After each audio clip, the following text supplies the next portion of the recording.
presento, sono Remo Pedon, sono l'amministratore delegato di Pedon Group.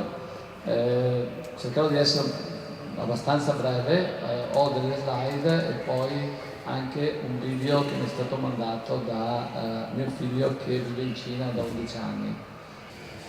Questo è un po' noi, per chi non ci conosce, ci occupiamo soprattutto di legumi e cereali e questi sono un po' i numeri che abbiamo. Ecco, noi siamo integrati completamente dal seme che diamo agli agricoltori fino ad arrivare allo scaffale.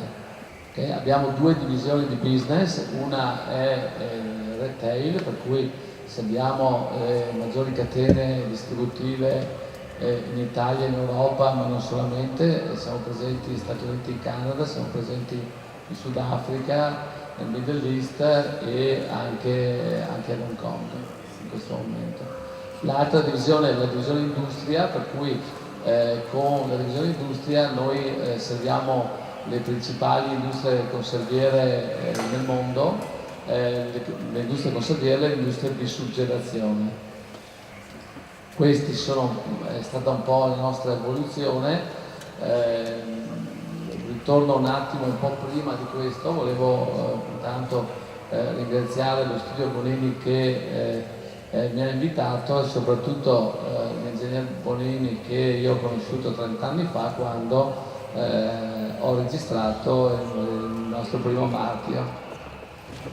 Questa poi invece è stata l'evoluzione degli ultimi 15-16 anni, siamo passati da un fatturato tradotto in quel tempo, c'erano le lire, ma tradotto in euro, nel 99 facevamo 8 milioni di euro, adesso nel 2015 arriveremo a 100 milioni con 40 milioni di estero e avevamo allora 23 dipendenti, adesso ne abbiamo 600 nelle varie parti del mondo che adesso vi mostrerò. Ecco, noi siamo posizionati a parte la Cina dove siamo già dai primi anni 2000 e oltre naturalmente in Italia, noi siamo a Modena dove abbiamo il nostro quartiere generale, abbiamo anche una fabbrica in Etiopia, una fabbrica in Egitto e ne abbiamo due in Argentina. Allora qui è dove siamo presenti noi in Cina, siamo presenti a Dalian e con un ufficio, abbiamo uffici a Dalian produzione e anche ufficio a Hong Kong. Questi sono principalmente i prodotti che noi, non solamente questi, ma quelli che facciamo in Cina e che esportiamo poi un po' in tutto il mondo. Ecco, queste sono le aree di produzione per quanto riguarda i nostri legumi, per cui è abbastanza a livello logistico interno abbiamo abbastanza da fare perché non c'è un'unica area di produzione, ma ce ne sono parecchie aree di produzione che poi cumuliamo tutte quante nel nostro stabilimento a Dalian e li esportiamo via container. Qui vediamo ancora, ma poi vediamo il video per cui sarà più interessante il video, che faremo partire fra poco. Ecco, noi fino a domani, tra l'altro, siamo presenti a Cibus, al padiglione Cibus Federalimentare e da qui finiscono le slide. Adesso possiamo magari far partire il video in cui mio figlio spiegherà un po' di più la sua esperienza in Cina che comincia nel 2003. La ditta Pedon nasce più di 30 anni fa come una piccolissima azienda in Veneto. Ora è leader italiana ed europea nel settore dei legumi con un fatturato di 100 milioni. La nostra avventura in Cina parte nel lontano 98, quando abbiamo cominciato a viaggiare per assicurarci un più stabile approvvigionamento di materia prima. Nel 2001, non soddisfatto del risultato ottenuto con i fornitori cinesi, l'azienda ha deciso di fare il grande passo avanti ed aprire il primo stabilimento. La nostra prima compagnia era una joint venture con un partner cinese. Il nostro obiettivo, per semplificare, è quello di essere l'anello che unisce i contadini con le loro produzioni di legumi e cereali alle conserviere internazionali e alla nostra società, Pedò SpA, come distributori di prodotto secco. Quindi il nostro lavoro è quello di approvvigionarci del raccolto cinese di legumi, selezionarlo, processandolo con standard europei per poi spedirlo via nave in forma da sacchi da 50 kg o da tonnellate. La nostra esperienza inizia con un socio cinese con il quale abbiamo collaborato fino al 2010. Nel 2001 la Cina era molto diversa da oggi. Nel nostro settore i legumi venivano selezionati da madri di famiglia per terra in piccoli capannoni con i figli che accompagnavano le madri durante la giornata.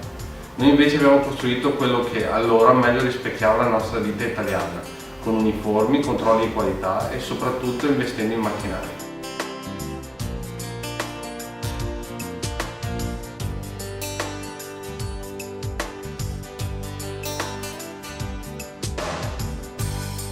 Arrivati nel 2010, la società ha capito che lo standard e quindi il valore aggiunto che davamo al cliente rispetto ai fornitori cinesi si era ridotto di dimensioni e quindi la decisione di rifondare una struttura societaria e un fabbricato nuovo, potendo sfruttare esperienze passate in Cina e dall'estero in aggiunta ai 30 anni di esperienza del gruppo Pedò. Abbiamo quindi investito in un salto di qualità, usando le ultime tecnologie e metodi che prima non erano disponibili.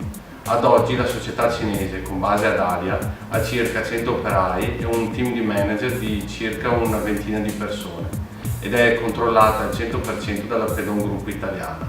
Selezioniamo e esportiamo circa 15.000 tonnellate annue dalla nostra fabbrica cinese.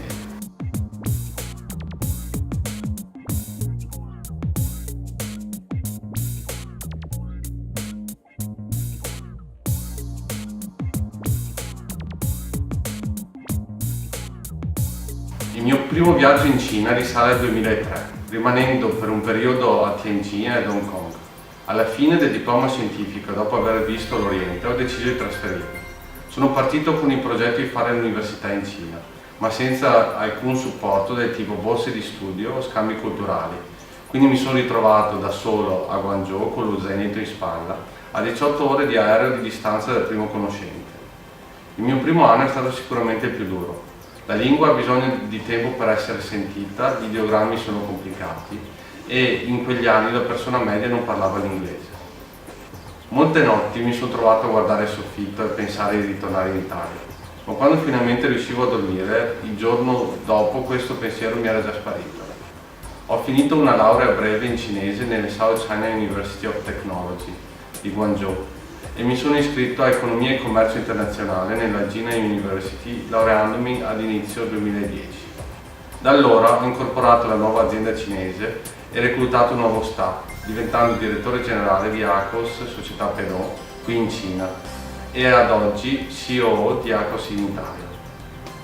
Ora sto seguendo la società cinese e tutte le controllate di Akos, con stabilimenti in Etiopia, Cina, Italia ed Egitto. Per quanto riguarda la Cina, è un mercato molto affascinante, ma anche pieno di contraddizioni. Per farvi un esempio, l'olio d'oliva dall'Italia ha cominciato a diffondersi più come cosmetico che come condimento e solo da poco comincia ad essere usato al nostro stesso modo.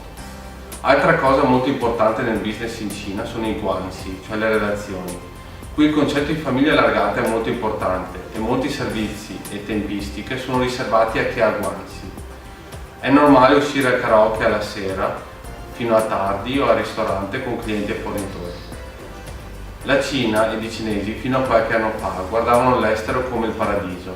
Ora, alla nascita di una nuova ma numerosa classe media, i cinesi guardano l'estero come terra di opportunità per il business. Basti pensare a dove sono ora in Africa o a che prestito hanno fatto all'America. Per riassumere, i miei consigli sono: la nostra esperienza alla Cina è molto più stabile di 10 anni fa e quindi la pericolosità dell'investimento è sicuramente minore. Non è più necessaria la triangolazione con Hong Kong o Singapore per una questione di banche. Nel settore alimentare, quello che ostacola di più l'export in Cina sono le poche quantità o le capacità produttive delle aziende medio-piccole italiane. Per ovviare a questo, un'opzione sono le associazioni e le cooperative. La scelta del project manager iniziale è importantissima Il mio consiglio è cercare un italiano o italiana in Cina da diversi anni o un cinese in Italia da diversi anni come capo progetto. Non date niente come scontato. La Cina può essere molto complicata e diversa come burocrazia. Affidatevi a tecnici, ma anche questi da soli non vi servono. Devono essere affiancati da una vostra persona di fiducia. Altro consiglio è non trattare la Cina come un unico paese. Ogni regione ha dialetti e costumi diversi. La posizione geografica corretta è fondamentale per il successo.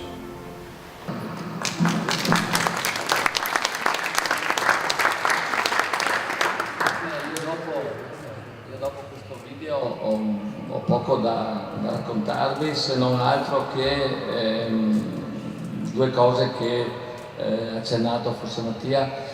La prima che quando Mattia ha cominciato a lavorare con me in Cina, io avevo cominciato circa 12 anni prima e Mattia mi ha aiutato non a tradurre la lingua ma a tradurre la mentalità. Cioè io in 12 anni non avevo capito determinate sfumature perché le traduzioni dall'italiano all'inglese cioè dall'inglese al cinese e al contrario non è facile comprendere completamente. Mattia mi ha fatto comprendere questo. Un'altra cosa, ne ha fatto riferimento Mattia, sì, le persone. Noi abbiamo avuto un socio in Cina fino al 2010, abbiamo preferito dal 2010 in avanti camminare da soli perché non è stata un'esperienza così positiva avere un socio cinese. Questo non vuol dire che non ci siano tantissime persone affidabili, però sicuramente avere, come dice Mattia, una persona con vostra di responsabilità, se avete fatto cose in Cina, è sicuramente importante. Poi la Cina la conosciamo tutti, ha una velocità doppia rispetto alle altre parti del mondo. Mi piace ricordare, per sempre un discorso di mentalità, come loro, un paese così grande che in teoria dovrebbero avere 2 o 3 o 4 fusi orari, ne ha solamente uno. Per cui questo spiega un attimo la loro mentalità che ovviamente si è parlato prima, se noi parliamo da est a ovest della Cina, al nord sono oltre 3 ore di aereo, per cui non è logico che avessero lo stesso orario, ma invece ce l'hanno.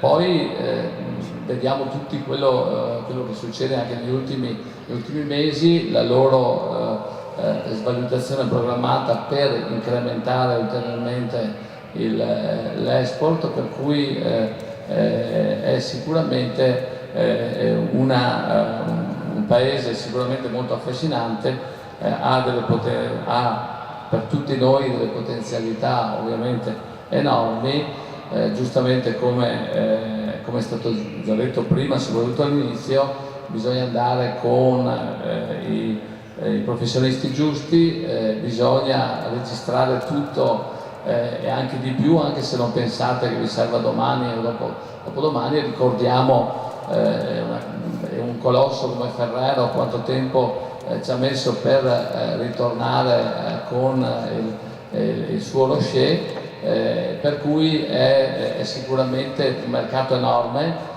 Stiamo parlando abbiamo visto prima, la classe media continuerà ad aumentare, per cui però ovviamente dobbiamo andare con i mezzi giusti. Grazie mille.